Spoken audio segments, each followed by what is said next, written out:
অপমান জ্ঞান প্রদায়িনী দেবীর অপমান, সরস্বতী মাতার অপমান, শ্যামপুরে দুর্গা মূর্তি ভাঙলে কেন? জবাব চাই, জবাব দাও। রাজাবাজারে কালী মূর্তি ভাঙলে কেন? জবাব চাই, জবাব দাও। বজবজে লক্ষ্মী মায়ের অপমান, হালা কাটায় দুর্গা মণ্ডপের অপমান, গার্ডেন রিচে দুর্গা মণ্ডপে অপমান, বাউরিয়াতে নিরঞ্জন মিছিলে হামলা কেন? মমতা জবাব দাও।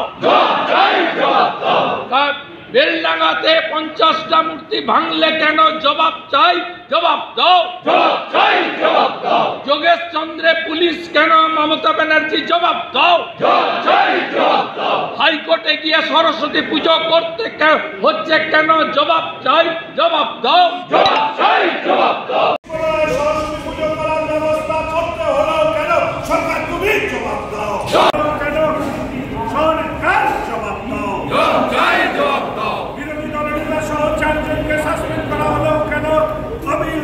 সরকারকে জবাব দিতে হবে। হিন্দু ধর্মের উপাসনা দেবীদের উপরে আক্রমণ হচ্ছে কেন? অপদার্থ তৃণমূল জবাব দাও। হিন্দু ধর্মের আচার পদ্ধতির উপরে কোন ধর্ম পরিষদীয় দল লড়ছে?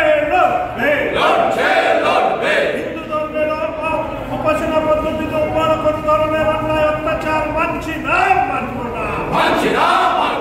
পুলিশ প্রশাসনকে সাথে নিয়ে সরস্বতী পুজো করা হচ্ছে কেন? পশ্চিমবাংলায় এই অবস্থা সৃষ্টিকারী তৃণমূলকে জানাই ধিক্কার।